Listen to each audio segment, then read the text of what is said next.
Hey guys, how's it going? I'm Sydney from PhoneDoc.com and I'm about to do a review for you guys of the ZTE Fury from Sprint. This is a new Android smartphone. It's very inexpensive, only $20 on contract. So if you're looking for a cheap phone but a good smartphone, the Fury might be a good option for you. The question is it a good option for you? How does it perform? It's got a 3.5-inch display, a 1 GHz processor, and a 5-megapixel camera, but does all of that come together well enough to make it worth your time and worth your $20? That's what we're going to find out in this full review. Before we start that, I have to say, especially to my friends at Best Buy Mobile, we thank them because they send us the phones that we add to our One Pot Bandit game, and that's the game where you guys can win free phones. One of the great things about Best Buy Mobile is that when you buy a phone from them, you don't have to worry about rebates because the price on the tag is the price you pay. So thank you, Best Buy Mobile, for being so awesome. Thank you guys for watching this video.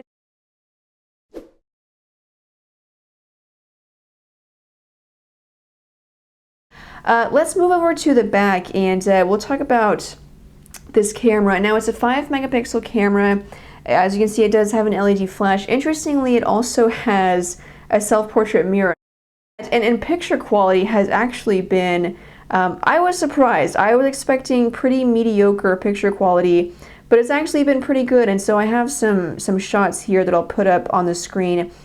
First of all, you'll notice that the color is just excellent. I mean, it captures all the colors. It's very bright, the saturation is great.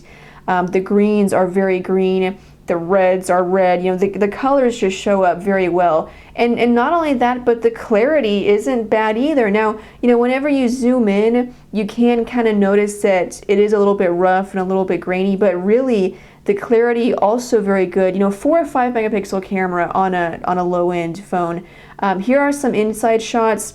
This one is with normal lighting, you know, just I had the ceiling light on and that was pretty much it. Again, you can see the colors look great. The detail is good. Here's a shot. This one was kind of taken in a low light setting. I didn't have any lights on, but it was still daytime, so there was some natural sun getting in.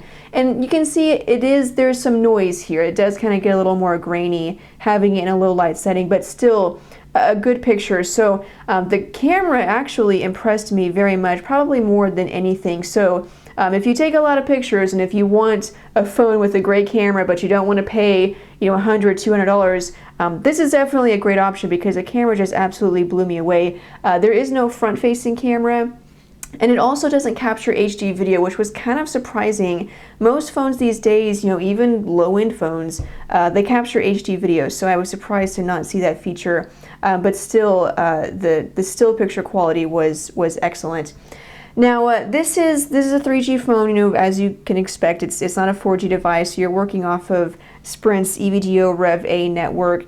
And I'll show you some of my speed test results. Now, you know, obviously this is something that's going to vary depending on coverage in your area. I tested the Fury in the Dallas area of Texas, and you can see some of my results here.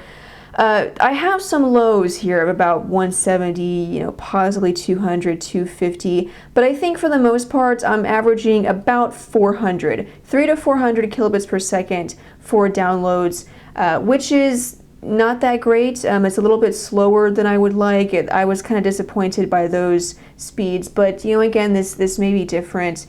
Upload speeds were actually pretty good, but very few people care about the upload speed. So the download speeds, they were okay, but they were a little bit too slow. That might be different depending on you know, what Sprint coverage is like where you live. So let's go back to the web browser. I showed you guys this earlier, but we'll take a closer look at it since we're talking about web browsing, data speeds, things like that. This is a stock Android web browser, which you get out of the box. You can, of course, download other web browsers from the Play Store. But as you can see, scrolling smooth. I showed you guys earlier, pinch to zoom. And again, you know, this is with plugins turned off. So really the only thing that you're missing is the ads here. So this isn't a big deal having plugins turned off. But smooth. I mean, the web browsing, my experience with a web browser has been good. I've had few problems. Again, you know, I'm connected to Wi-Fi right now just because the data speeds were so slow. And so when I'm not connected to a Wi-Fi network and I'm just using Sprint's data or Sprint's network, yeah, it is a little bit too slow. So that was disappointing and kind of frustrating sometimes. But you can see the web browser itself, the transitions are smooth. very few problems. Scrolling is smooth, so the web browser has been pretty good. One more note on data: the phone can act as a mobile hotspot, so you have that feature available, which is nice to have. Let's go back to the back of the phone and take off the battery cover here. You have the battery. This is a 1500 milliamp hour battery, which is kind of seems small for smartphones these days, but keep in mind that you have a small display. The display has a low resolution, so it doesn't need a lot of power. There's not a lot of pixels there. And then on top of that, it's a 3G device. It's not a 4G device. So really, battery life, you should expect a good battery life. I was able to get through a full day with normal use.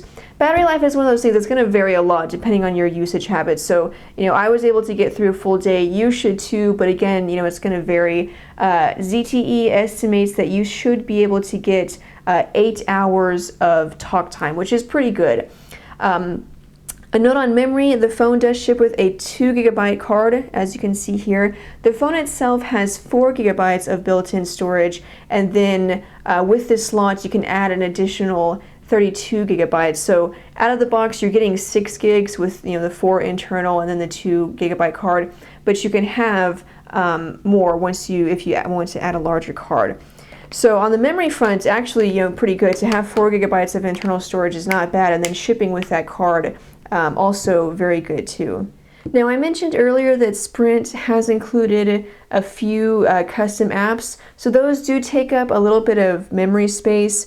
Outside of these ones that I've downloaded, you have some Sprint apps like again, Sprint ID, Sprint Zone, Task Manager. So these apps cannot be uninstalled, but again, because there's not that many, it's not too big of a deal, but just do take note of that.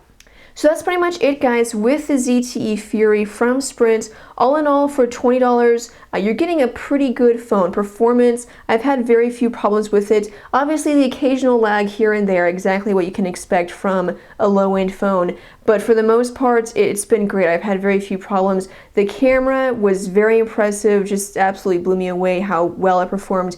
Battery life has been good. It's kind of a smallish device, so keep that in mind. If you have a hard time with small displays or just small phones in general, it is kind of a small phone, but still overall a great performance. The only thing I'm really disappointed by are the data speeds. But again, that could just be where I tested it in the Dallas area. Maybe you have better speeds where you're at. So that's it. I would recommend it if you need an inexpensive phone. If you got $20 and you just need a smartphone that's going to work, the Fury is definitely a good option. That's it for me. Thanks, guys, for watching. If you have any questions, if I missed something, there's something else that you want to know about the Fury, you can send me a message on Twitter at phonedog_Sydney. I'll try to answer those questions if I can. But other than that, I'm Sydney from phonedog.com. Thanks, guys, for watching, and I will see you guys later. Bye.